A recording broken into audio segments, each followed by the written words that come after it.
Okey. Dah on ni. Atuk cakap ya. Kami dari kelompok 6 kali ini akan mempresentasikan dunia tanpa uang tunai seperti Dana, Kris, OVO dan lainnya yang akan dipresentasikan oleh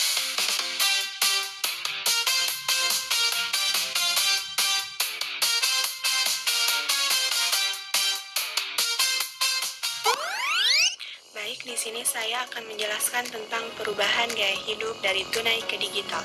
Di era digital saat ini, kemajuan teknologi telah mengubah berbagai aspek kehidupan manusia, termasuk dalam hal transaksi keuangan.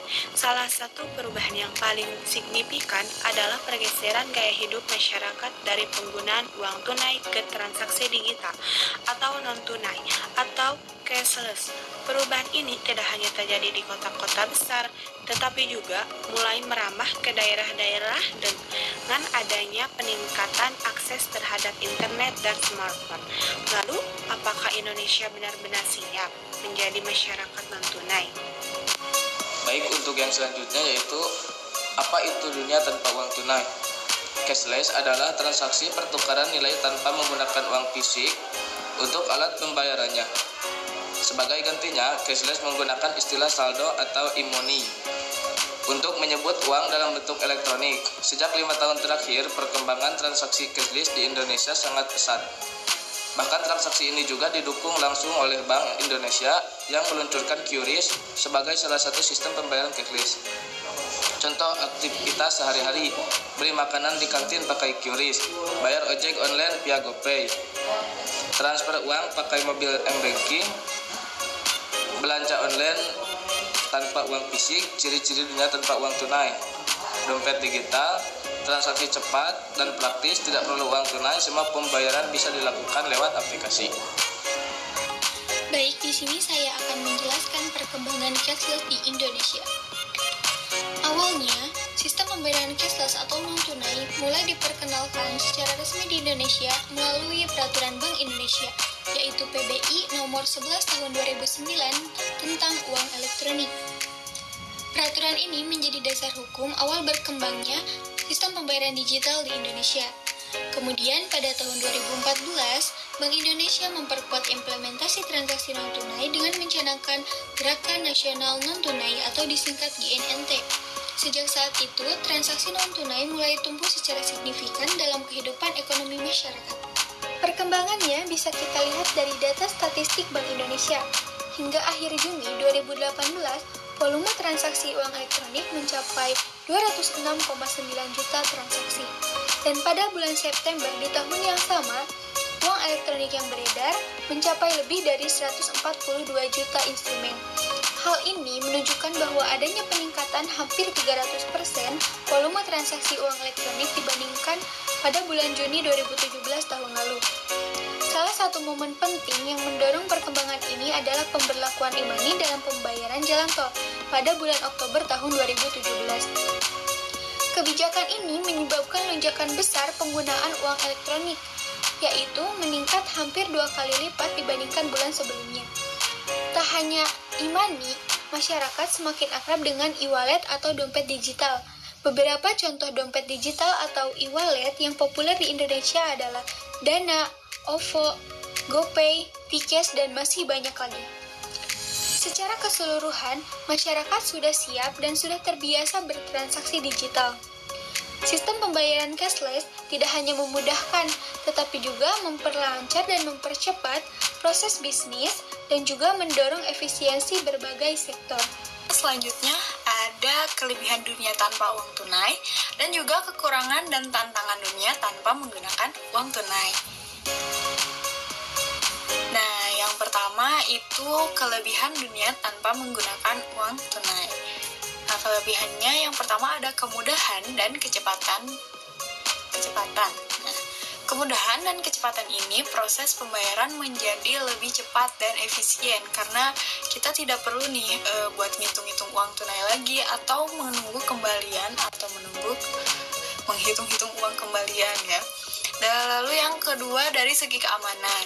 Jadi kita resiko kehilangan uang fisik atau menjadi korban pencurian menjadi berkurang karena tidak perlu membawa uang secara fisik. Nah, yang ketiga ada pelacakan transaksi. Tentunya jadi setiap transaksi itu tercatat dengan jelas ya, yang memudahkan untuk memantau pengeluaran dan menganalisis kebiasaan berbelanja. Nah, yang keempat ada fleksibilitas. Nah, pengguna dapat melakukan pembayaran di mana saja, kapan saja, tanpa harus membawa banyak uang tunai. Nah, yang terakhir, yang kelima, yaitu mendorong inklusi keuangan. Memungkinkan akses ke layanan keuangan bagi mereka yang tidak memiliki akses mudah ke bank, atau lembaga keuangan tradisional. Nah, yang kedua, selanjutnya ada kekurangan dan juga tantangan dunia tanpa menggunakan uang tunai. Nah, tentu saja ada kekurangannya ya. Yang pertama itu kekurangannya adalah rentan cybercrime ya teman-teman. Cashless juga tidak sepenuhnya menghindarkan kita dari ancaman kejahatan ya, karena pada sistem pembayaran elektronik juga sangat rentan terhadap aksi kejahatan seperti cybercrime. Nah, yang kedua itu memerlukan pemahaman teknologi. Kekurangan lain dari cashless ini juga adalah dibutuhkannya pemahaman teknologi dari penggunanya. Jadi kita harus ngerti juga nih gimana cara pakainya. Nah, yang ketiga itu terbatas ya.